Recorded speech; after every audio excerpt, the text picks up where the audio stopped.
Bismillahirrahmanirrahim. Assalamualaikum warahmatullahi wabarakatuh. Waalaikumsalam warahmatullahi wabarakatuh. Innal hamdalillah nahmaduhu wa nasta'inuhu wa nastaghfiruh wa na'udzu billahi min sururi anfusina wa min sayyiati a'malina may yahdihillahu fala mudilla lahu wa may yudlil fala hadiya lahu. Ashhadu an la ilaha illallah wahdahu la syarika lah wa ashhadu anna Muhammadan abduhu wa rasuluh. Qala ta'ala fi kitabihil karim, ya ayyuhalladzina amanu ittaqullaha haqqa tuqatih wa la tamutunna illa wa antum muslimun. Wa qala يا أيها الناس اتقوا ربكم الذي خلقكم من نفس واحدة وخلق منها زوجها وبث منهما رجالا كثيرا ونساء واتقوا الله الذي تساءلون به والأرحام إن الله كان عليكم رقيبا.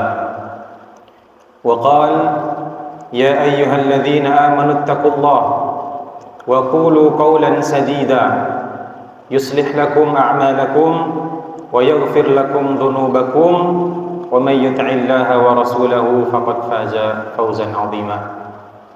اللهم صل على محمد وعلى آله وأصحابه ومن تبعه إلى يوم الدين أما بعد.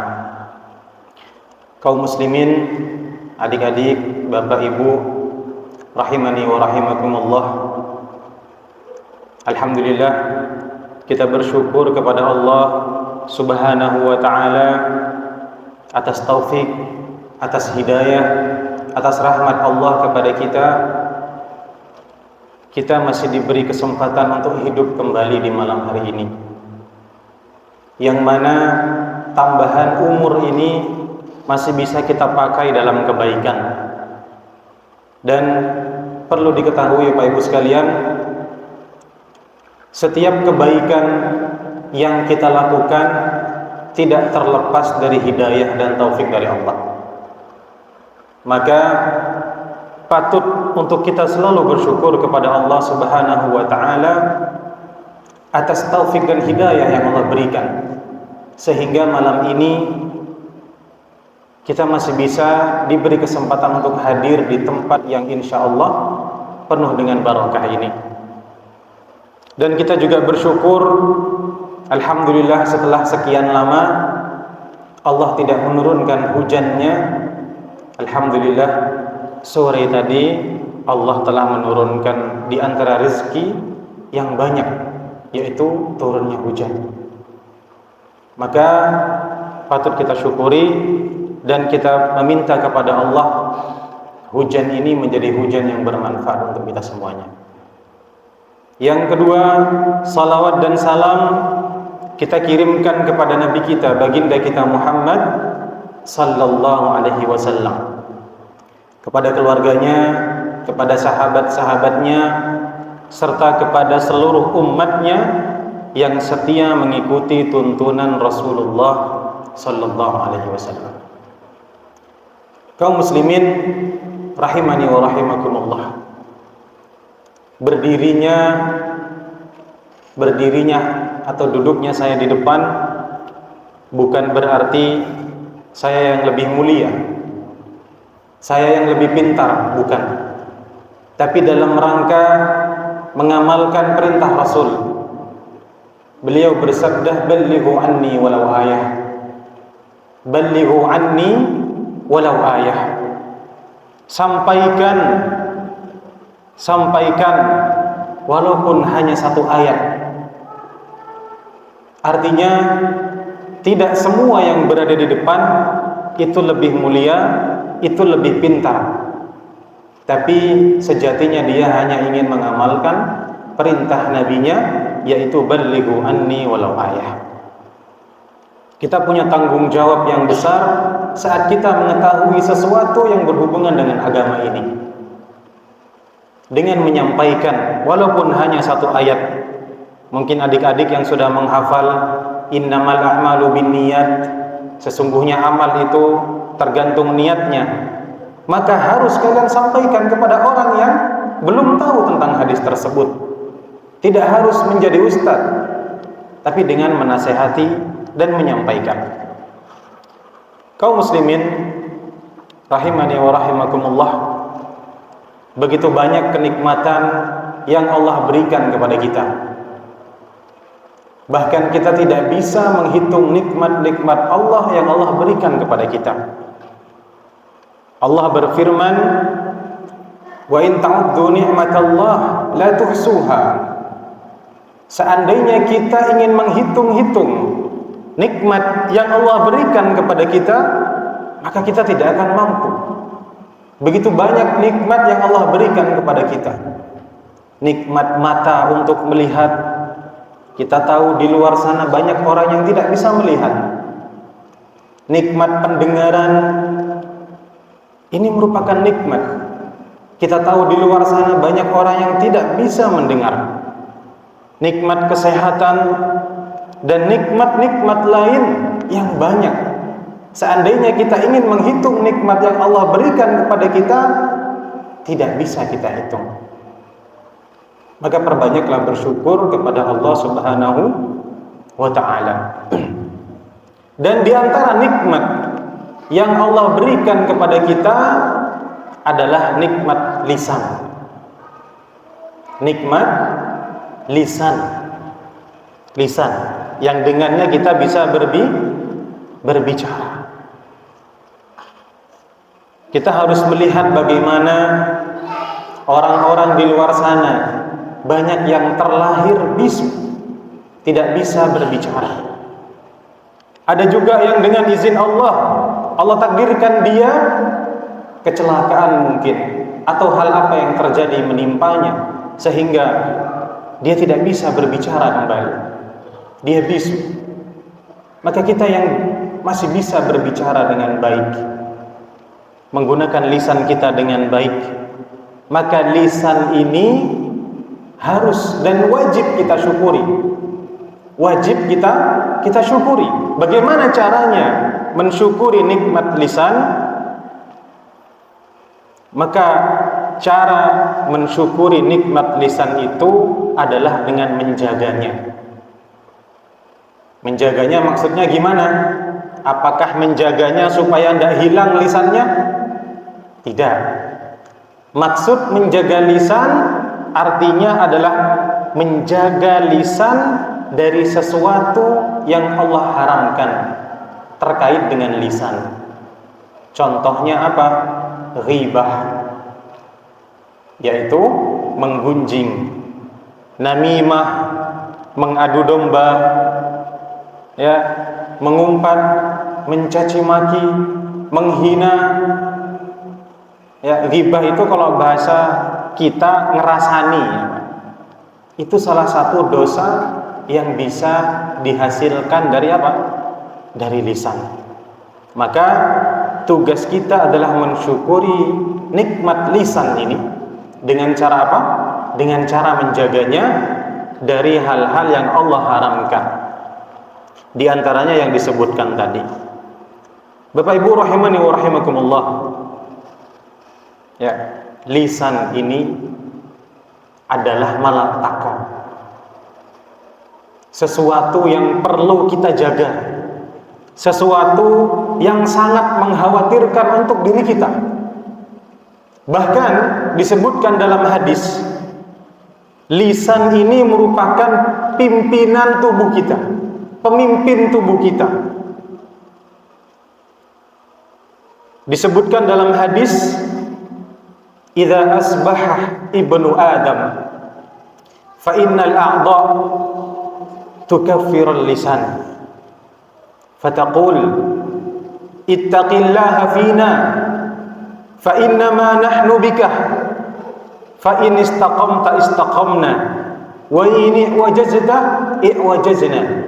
Lihat Pak, bagaimana tubuh kita yang lain itu berpesan kepada lisan. Di pagi hari ketika seorang masuk waktu pagi, seluruh anggota tubuhnya itu berpesan kepada lisannya. Apa pesannya? Ittaqillaha fina. Fina maksudnya apa? Wahai lisan, takutlah kepada Allah dalam hak-hak kami.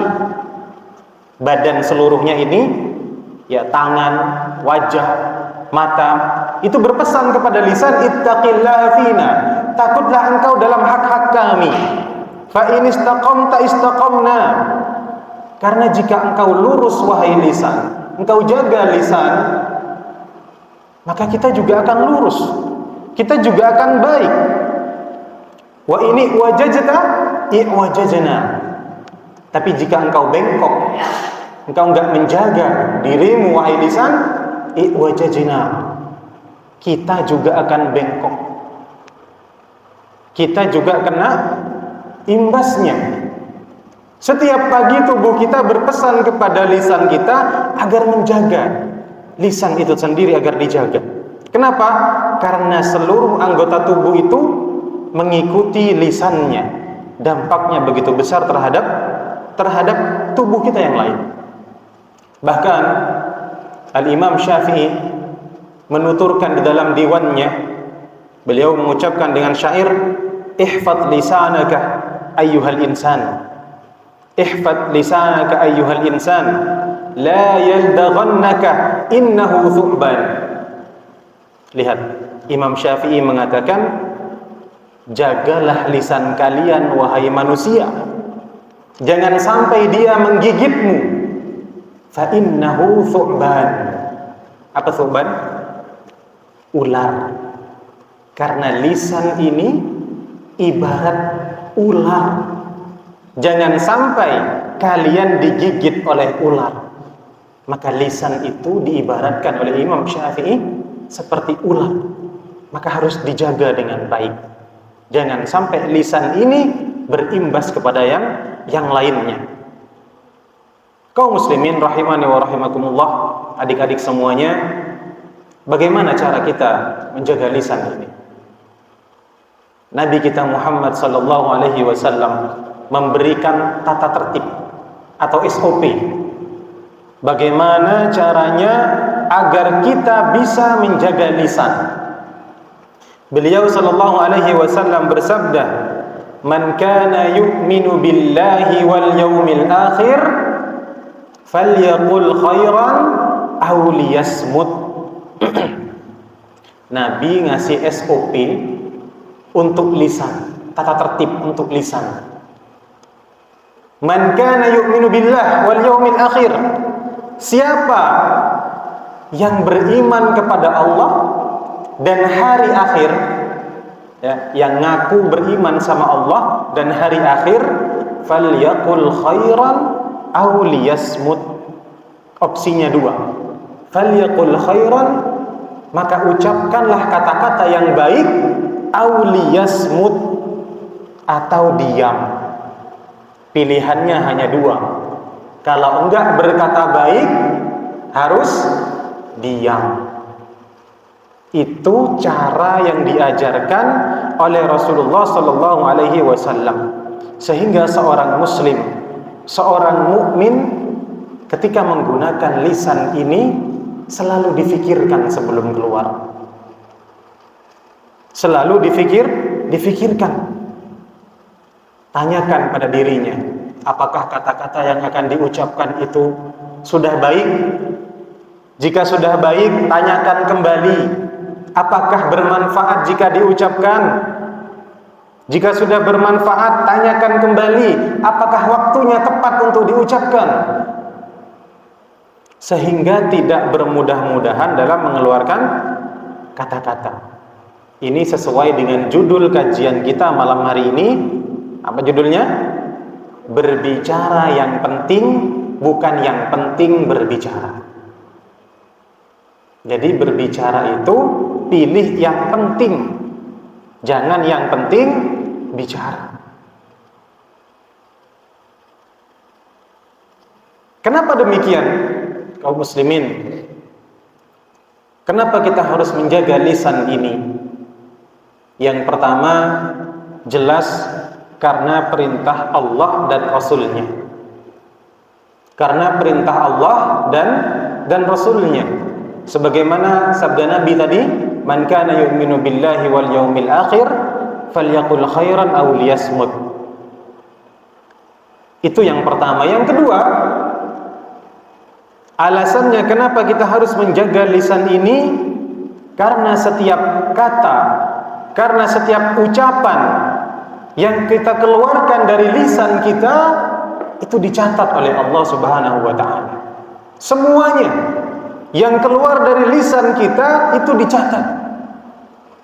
Allah Subhanahu wa taala berfirman dalam surat Qaf ayat 18. Allah berfirman, "Ma yalfidhu min qawlin illa ladaihi raqibun atid." Ma yalfidhu min qawlin illa ladaihi raqibun atid. Tidak ada satu ucapan pun yang diucapkan oleh kita, melainkan di dekat kita itu ada malaikat yang mengawasi kita, yang selalu hadir. Yang selalu hadir. Disebutkan dalam tafsir Ibnu Katsir, Ibnu Abbas mengatakan, yaktubu kullama takallama bihi min khairin aw syarrin. Malaikat itu mencatat semua yang kita ucapkan, baik itu yang baik ataupun yang buruk. Kanan kiri kita ada malaikat yang selalu mengawasi kita dan mencatat setiap ucapan yang kita keluarkan. Setiap ucapan yang kita keluarkan. Dalam ayat lain Allah berfirman, am yahsabuna anna la nasma'u sirrahum wa najwahum bala wa rasuluna ladaihim yaktubun. Dalam surat Zukhruf ayat 80. Artinya, apakah mereka mengira bahwa kami tidak mendengar rahasia dan bisikan mereka? Sebenarnya kami mendengar, dan utusan-utusan kami, yaitu malaikat, selalu mencatat di sisi mereka. Selalu mencatat di sisi mereka. Jadi ada malaikat yang selalu mencatat setiap ucapan yang kita keluarkan. Dan dalam surah Al-Kahfi juga disebutkan, dalam surah Al-Kahfi ayat 49, Allah Subhanahu wa taala berfirman menggambarkan kehidupan manusia ketika ditampakkan kepada mereka catatan amal perbuatan mereka ketika di akhirat kelak. Allah berfirman, wa wudi'al kitabu fataral mujrimina mushfikina mimma fihi wa yaquluna ya waylatana ma li hadzal kitab la yughadiru saghiratan wala kabiratan illa ahsaha. Dan tatkala diletakkan catatan amal mereka, lalu engkau akan melihat orang-orang yang berdosa itu, mereka merasa ketakutan. Wa yaqulun, orang-orang yang berdosa saat mereka melihat kitab atau buku catatan amal mereka, mereka ketakutan. Wa yaqulun, dan mereka berkata, ya wailatana, celaka kami ini. Ma li hadzal kitab, kitab apa ini? Ma yughadiru saghiratan wala kabiratan illa ahsaha. Tidak ada ucapan yang kecil ataupun yang besar kecuali tercatat semuanya. Wa wajadu ma 'amilu hadira, dan mereka dapati semua apa yang telah mereka kerjakan di dunia tertulis rapih di buku catatan amal mereka. Wala yadhlimu rabbuka ahada, dan Allah tidak pernah menzalimi siapapun. Mereka akan disiksa sesuai dengan apa yang tercatat di buku mereka. Maka semuanya tercatat dengan lengkap, dan setiap yang dicatat itu akan dipertanggungjawabkan di hadapan Allah Subhanahu wa taala. Semua kita menghafal Surah Az-Zalzalah ayat 7 sampai 8. Faman ya'mal mithqala dzarratin khairan yarah wa man ya'mal mithqala dzarratin syarran yarah. Semua ya, barang siapa yang mengerjakan amalan baik sekecil apapun, mereka akan mendapatkannya, pahalanya akan dapat. Wa may ya'mal mithqala dzarratin syarran, siapa yang melakukan perbuatan yang buruk sekecil apapun, yarah, dia akan mendapatkan balasannya. Maka adik-adik semuanya, kaum muslimin, kita jaga lisan kita, karena setiap yang diucapkan oleh kita tercatat oleh Allah, oleh malaikat Allah Subhanahu wa ta'ala. Dan yang kedua, yang ketiga, kenapa kita harus menjaga lisan kita? Karena di antara perkara, di antara hal yang paling banyak memasukkan manusia ke neraka adalah lisan. Perkara yang paling banyak memasukkan manusia ke neraka adalah lisan. Dalilnya apa? Rasul sallallahu alaihi wasallam pernah ditanya tentang sesuatu yang paling banyak memasukkan manusia ke neraka. Rasul mengatakan al-famu wal faraj. Nabi pernah ditanya, wahai Rasul, amal apa, perbuatan apa yang paling banyak memasukkan manusia ke neraka? Rasul mengatakan al-famu, lisan, wal farj, dan kemaluan. Mulut termasuk sesuatu yang paling banyak memasukkan manusia ke dalam neraka. Begitu juga sebaliknya, lisan ini juga bisa membuat manusia masuk ke dalam surga. Masuk ke dalam surga. Rasul sallallahu alaihi wasallam bersabda, "Man yatmanu li ma baina lihyaihi wa ma baina rijlaihi admanu lahul jannah." Siapa yang bisa menjamin sesuatu yang berada di antara dua jenggotnya? Maksudnya dua jenggot itu bukan jenggotnya ada dua, Pak. Tapi maksudnya apa? Kumis dan jenggot. Siapa yang bisa menjamin, bisa menjaga yang ada di antara dua jenggotnya? Artinya apa? Lisan. Wa ma baina rijlaihi, dan yang ada di antara dua kakinya, yaitu kemaluan, dijaga dari hal-hal yang diharamkan. Atman lahul jannah. Aku jamin orang itu akan masuk ke dalam surga. Lihat Bapak Ibu sekalian, lisan bisa berdampak baik dan bisa berdampak buruk.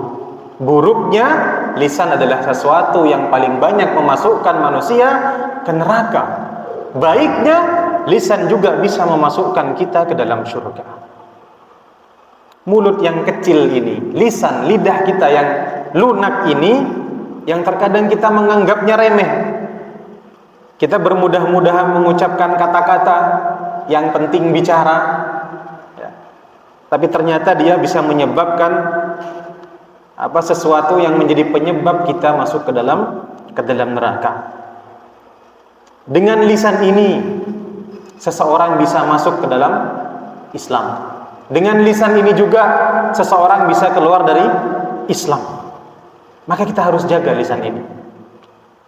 Dan yang keempat, kenapa kita harus menjaga lisan? Yang keempat, dengan menjaga lisan, kita juga telah menjaga amal-amal saleh kita yang lain. Pernah disebutkan dalam sebuah hadis yang diriwayatkan dari Muadz bin Jabal radhiyallahu anhu, beliau berkata, qultu, Muadz bin Jabal berkata, qultu, aku berkata, ya Rasulullah. Jadi Muadz bin Jabal bicara dengan Nabi. Ya Rasulullah, wahai Rasul, akhbirni bi amalin yudkhilunil jannah wa yubaiduni an-nar. Muadz bertanya, wahai Rasulullah, ajarkan kepadaku sebuah amal yang memasukkanku, dengannya aku masuk ke dalam surga dan dijauhkan ke dalam neraka. Rasul mengatakan, laqad sa'altani an 'azim. Engkau telah mengatakan sesuatu yang besar. Wa innahu layasirun 'ala man yassarahu Allah. Tapi itu mudah bagi yang dimudahkan oleh Allah. Apa itu wahai Rasul? Rasul mengatakan, ta'budallah wa la tusyriku bihi syai'a. Sembahlah Allah dan jangan menyekutukan Allah dengan sesuatu apapun. Lalu Rasul menyebutkan 4 sisa dari rukun Islam, yaitu salat, puasa, zakat, haji. Lalu Rasul sallallahu alaihi wasallam mengatakan, "Ala adulluka ala abwabil khair?" Maukah aku tunjukkan engkau kepada pintu-pintu kebaikan? Bala ya Rasulullah. Tentu wahai Rasulullah, kata Muadz bin Jabal. Rasul mengatakan, as-saumu junnah. Puasalah, karena puasa itu adalah perisai. As-saumu junnah was sadaqah tudfi'u al-khati'ah kama yudfi'ul ma'un nar. Dan bersedekahlah, karena sedekah itu dapat menghapuskan dosa sebagaimana air bisa memadamkan api. Wa salatur rajuli fil lail, dan salat malam itu adalah pintu-pintu kebaikan. Dan Rasul menyebutkan banyak hal tentang urusan agama disebutkan. Lalu dilanjutkan, Rasul mengatakan, ala ukhbiruka bimalaki dzalika kullih. Maukah engkau aku tunjukkan amalan yang bisa menjaga amal-amal yang tadi? Maukah engkau aku tunjukkan sesuatu amalan yang bisa menjaga amal-amal yang tadi? Qalu bala, qultu bala. Aku mengatakan iya wahai Rasul. Lalu Nabi mengatakan, fa akhadha bi lisanihi. Lalu Rasul itu menyentuh lidahnya, lisannya dipegang, lisan Rasul dipegang. Wa qala kuffa 'alaika hadza. Jaga ini, dijaga. Rasul mengatakan kepada Mu'adz, kuffa 'alaika hadza. Jaga ini. Maksudnya apa? Lisan. Lisan, dengan menjaga lisan kita akan menjaga amal-amal yang lain, termasuk puasa, salat, zakat dan lain sebagainya. Kaum muslimin rahimani wa rahimakumullah, dan menjaga lisan ini berat karena lidah tidak bertulang, gampang sekali mengeluarkan ucapan. Kita lihat di sekitar kita, orang-orang yang rajin puasa banyak, orang-orang yang salatnya tekun banyak, ya, bahkan ada yang umroh setiap bulan pun banyak, bahkan haji mungkin setiap tahun dia haji. Tapi sedikit orang yang bisa menjaga lisan ini. Sedikit orang yang bisa menjaga lisan. Bahkan terkadang labelnya sudah haji, haji fulan, bahkan hajjah fulana, tapi lisannya tidak bisa dijaga dalam mengatakan sesuatu yang dilarang oleh Allah Subhanahu wa ta'ala. Disebutkan Nabi SAW, ya, qala rajulun, seorang sahabat bertanya kepada Rasulullah, ya Rasulullah, wahai Rasulullah, inna fulanah yuzkar min kathrati salatihi. Rasul, perempuan itu dikenal oleh orang dia itu rajin salat, wa sadaqatiha, dan dia rajin sedekah, suka memberi, ngasih tetangganya, suka ngasih uang, suka berinfak, wa siyamiha, dan dia suka puasa, puasa Daud, puasa-puasa yang lainnya. Ghaira annaha tu'dhi jiranaha bilisaniha. Tapi Rasul, perempuan ini suka menyakiti tetangganya menggunakan lisannya. Mungkin menggibahinya, menjelek-jelekannya di belakang, ya, dan lain sebagainya. Ketika tetangganya kaya, ya, digibahi, oh itu pakai tuyul, oh itu gak kerja, ya, dia itu pengemis, digibahi. Lalu dilanjutkan, qala, Nabi menjawab, hiya finnar, dia di neraka. Lihat, dia dikenal rajin sholat, rajin sedekah, rajin puasa, tapi lisannya tidak dijaga. Dia suka menyakiti tetangganya menggunakan lisannya. Menggunakan lisannya. Hiya finnar, dia di neraka.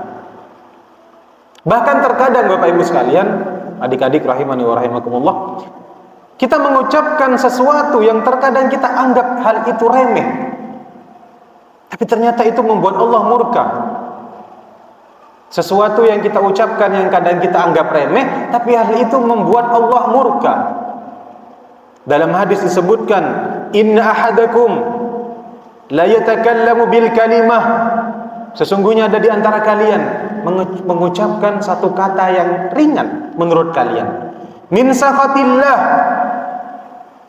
yang membuat Allah murka, ma yadhunnu an tablugha ma balaghat, ia tidak mengira kalimat itu sampai seperti itu. Dia enggak menyangka kalimat itu sampai seperti itu. Fayaktubullahu alaihi biha sakhatahu ila yaumi yalqah. Akan tetapi karena ucapan yang dia ucapkan, Allah catat kemurkaan untuknya hingga bertemu dengan Allah Subhanahu wa taala di hari kiamat. Allah murka kepada dia. Padahal kalimat yang diucapkan dia kira itu hal yang remeh. Ternyata itu membuat Allah Subhanahu wa taala murka. Terkadang kita bercanda, terkadang kita ingin membuat orang tertawa, tapi menggunakan kata-kata yang membuat Allah murka. Sehingga dengan itu Allah catat kemurkaan untuknya hingga sampai bertemu dengan Allah Subhanahu wa taala. Wal iyadzu billah. Bapak Ibu rahimani wa rahimakumullah, adik-adik semuanya, Nabi kita sallallahu alaihi wasallam, beliau itu adalah suri tauladan yang baik. Rasul ketika memberikan perintah, beliau itu pasti melakukan, pasti memberikan contoh kepada kita. Tidak asal memerintah, tapi Nabi juga mencontohkan. Anas bin Malik ini pernah menjadi pembantu Rasulullah. Anas bin Malik berkata, khadimtu Rasulullah sallallahu alaihi wasallam 10 sinin. Aku pernah menjadi pembantu Rasul selama 10 tahun. Fama qala li uffin qat. Rasul gak pernah menggerutu kepada aku. Menggerutu itu maksudnya apa? Ketika kita membuat, mungkin kalau ada atasan, ada bawahan yang berbuat salah, biasanya kamu ini, itu. Menggerutu. Rasul gak pernah menggerutu kepada Anas bin Malik selama 10 tahun beliau menjadi pembantu. Wa ma qala li syai'in sana'tuhu lima sana'tahu. Dan Rasul gak pernah mengatakan kepada sesuatu yang sudah aku buat, mungkin lagi masak makanan atau melakukan sesuatu, Anas bin Malik melakukan sesuatu atau membuat sesuatu, Nabi tidak pernah mengatakan, kenapa engkau buat itu? Kenapa engkau buat itu? Enggak pernah. Wala li syai'in taraktuhu lima taraktahu. Atau sesuatu yang enggak aku kerjakan. Contoh, biasanya atasan nyuruh bawahan tiap hari kamu harus jualan minimal 10 bungkus harus laku. Tapi enggak laku atau dia enggak kerja. Biasanya atasan akan menegur. Kenapa kamu ini kok enggak masuk, jarang masuk? Rasul enggak pernah menegur Anas bin Malik. Walaupun dia enggak bersih-bersih rumah, walaupun dia enggak membuatkan kopi kepada Rasulullah. Wa kana Rasulullah min ahsanin nasi khuluqan. Tapi Rasul sallallahu alaihi wasallam adalah manusia yang paling baik akhlaknya. Rasul mencontohkan, tidak hanya memerintahkan. Ibnu Mas'ud mengatakan terkait dengan lisan ini, Bapak Ibu sekalian. Walladzi la ilaha ghairuh ma 'ala dhahril ardi min syai'in ahwaj ila tuli sijnin min lisan. Kata Ibnu Mas'ud radhiyallahu anhu, demi zat yang tidak ada ilah yang berhak diibadahi dengan benar, tidak ada yang lebih butuh untuk dipenjara selama-lamanya dari lisan. Tidak ada yang lebih butuh untuk dipenjara selama-lamanya dari lisan. Kenapa? Khawatir. Kalau bisa dipenjara, penjarakan lisan, supaya tidak mudah mengeluarkan kata-kata yang buruk. Dan dampak dari lisan ini besar. Dalam sejarah Islam tertulis dahulu di zaman Rasul sallallahu alaihi wasallam ada yang dikenal dengan peristiwa haditsatul ifk. Peristiwa di mana tersebar berita bohong. Tersebar berita bohong. Suatu ketika ceritanya Aisyah radhiyallahu anha, istri Rasul sallallahu alaihi wasallam. Beliau itu mendapatkan bagian untuk ikut Rasul.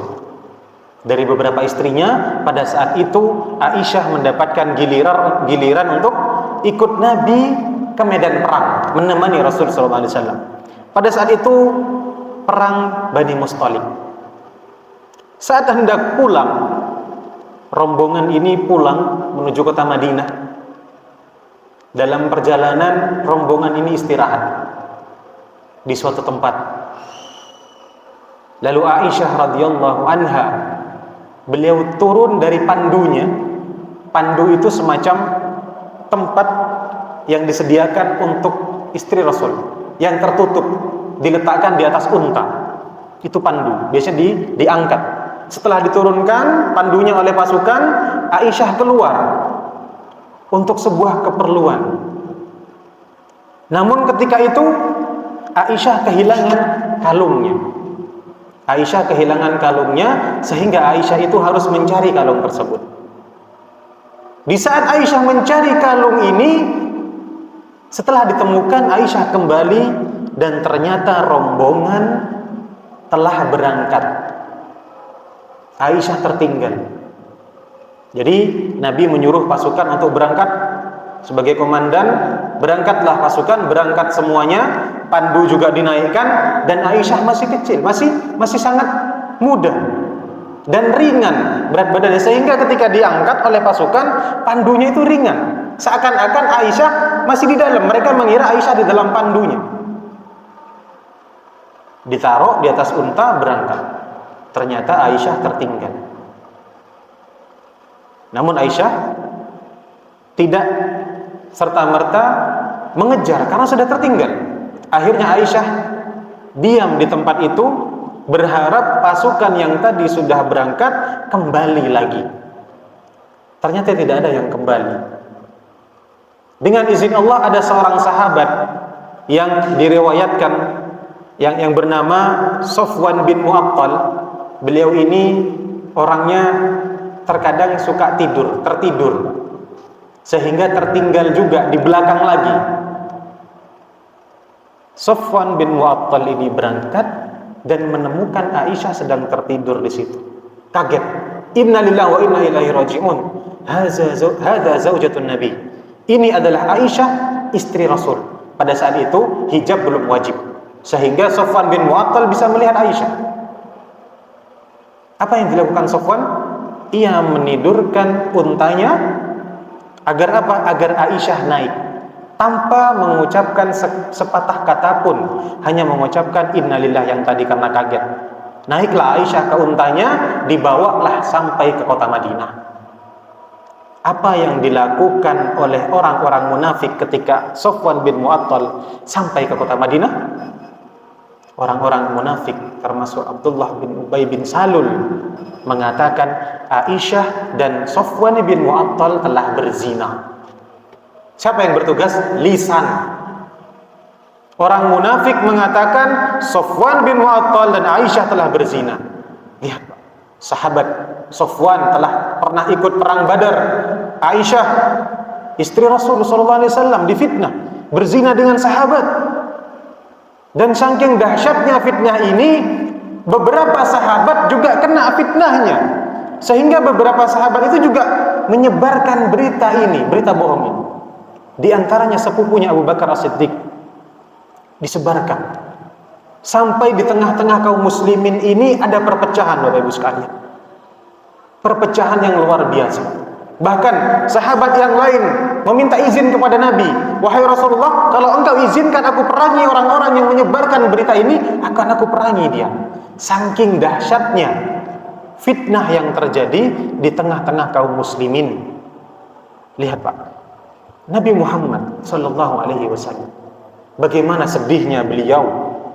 Selama 1 bulan penuh beliau tidak bisa apa-apa. Belum ada wahyu yang turun kepada Nabi menjelaskan tentang Aisyah. Nabi nggak tahu Aisyah benar atau enggak. Apakah yang benar orang itu, apakah Aisyah? Nabi bingung. Sebulan penuh Nabi nggak bisa apa-apa. Aisyah selalu menangis, susah tidur, susah makan selama 1 bulan penuh karena fitnah. Abu Bakar juga tidak bisa membantu putrinya Aisyah. Disebabkan oleh apa? Lisan yang tidak dijaga. Perpecahan terjadi di tengah-tengah kaum muslimin. Namun alhamdulillah Allah Subhanahu wa taala menurunkan wahyunya surat An-Nur ayat 11 sampai 20 yang di situ disebutkan bahwasanya berita yang tersebar itu ternyata tidak benar. Lihat dahsyatnya lisan. Dahsyatnya lisan. Dan yang terakhir Bapak Ibu sekalian, adik-adik rahimani wa rahimakumullah, kita lihat bagaimana para sahabat itu menjaga lisan. Kalian tahu khalifah yang kedua siapa namanya? Umar ibn al-Khattab. Umar ibn al-Khattab. Umar ibn al-Khattab ketika kejadian Hudaybiyah. Kejadian Hudaybiyah itu Bapak Ibu sekalian, kaum muslimin hendak berangkat umroh menuju kota Madinah, menuju kota Makkah. Tapi di tengah perjalanan kaum muslimin dihadang dan tidak diperbolehkan masuk ke kota Makkah. Sehingga terjadi yang namanya Sulhul Hudaybiyah, perjanjian Hudaybiyah, yang secara akal kita manusia perjanjian itu tidak adil bagi kaum muslimin. Kenapa? Pertama, kaum muslimin tidak boleh melakukan umroh tahun ini, padahal sudah berangkat dari kota Madinah, sudah hampir nyampe ke kota Makkah. Gak boleh umroh tahun ini, tahun depan. Nabi menyetujui, oke. Yang kedua, kalau ada dari kaum kafir Quraisy yang masuk Islam dari Makkah menuju kota Madinah, bergabung bersama kalian, kembalikan itu kepada kami. Kembalikan itu kepada kami. Orang sudah masuk Islam, hijrah ke Madinah, jangan diterima, harus dikembalikan kepada kami. Tidak adil. Oleh karena itu Umar bin Khattab mengatakan kepada Nabi Muhammad, mendebat Nabi Muhammad, "Alasta nabiyallahi haqqan?" Umar bin Khattab mengatakan kepada Nabi Muhammad, "Ya Rasulullah, alasta nabiyallahi haqq? Bukankah engkau nabi?" Qala bala, kata Rasul, iya. Lalu Umar bin Khattab mengatakan, "Alasna 'alal haqqi wa aduwuna 'alal batil?" Bukankah kita benar dan mereka salah? Qala bala, iya. Falima nu'tid daniyata fi dinina idzan? Kenapa kita merendah wahai Nabi? Kenapa kita merendah di hadapan mereka? Engkau Nabi, kita benar dan mereka salah. Kenapa kita merendah di hadapan mereka? Kita perangi saja. Umar mendebat Nabi. Lihat apa yang dilakukan Umar setelah sekian lama kejadian itu. Umar menyesali ucapan itu dengan mengatakan, "Amiltu lidzalika a'mala." Sungguh aku telah berbuat salah waktu itu. Sungguh aku telah berbuat salah waktu itu. Padahal pertama, Umar itu termasuk 10 sahabat yang dijamin masuk surga. Kedua, Umar mengatakan kata-kata yang sebenarnya benar. Dia ingin membela Islam, tapi dia takut ucapan yang diucapkan tadi itu salah, sehingga dengannya dia dimasukkan ke dalam neraka. Dan juga khalifah yang pertama, siapa khalifah yang pertama? Abu Bakar As-Siddiq. Pernah disebutkan ya, Umar bin Al-Khattab dakhala ala Abi Bakar As-Siddiq. Umar bin Al-Khattab pernah mendatangi Abu Bakar As-Siddiq wa huwa yazbizu lisanahu. Dalam kondisi apa? Abu Bakar As-Siddiq sedang memegang ujung lidahnya. Dipegang, ditahan, dipegang. Kamu nanti kalian dicoba ya, coba pegang lisan lidahnya. Abu Bakar dipegang lisan. Faqala lahu Umar. Umar mengatakan kepada Abu Bakar, "Mah, kenapa kamu ini? Qad ghafarallahu laka." Allah mengampuni dosamu. Lalu Abu Bakar mengatakan, "Inna hadza awradanil mawarid." Sesungguhnya inilah yang mengantarkanku kepada kebinasaan. Maka kaum muslimin rahimani wa rahimakumullah, mari kita jaga lisan ini. Jangan yang penting bicara, tapi bicaralah yang penting. Tapi bicaralah yang penting.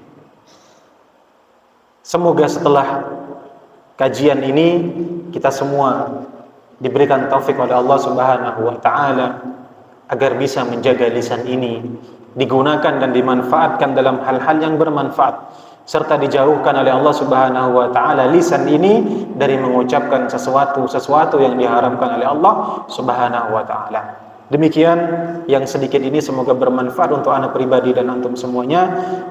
Sesuatu yang kurang datangnya dari anak pribadi dan semoga Allah ampuni. Sesuatu yang benar datangnya dari Allah Subhanahu wa taala. Kita tutup dengan doa kafaratul majlis. Subhanakallahumma wa bihamdika asyhadu an la ilaha illa anta astaghfiruka wa atubu ilaik. Wassalamu alaikum warahmatullahi wabarakatuh.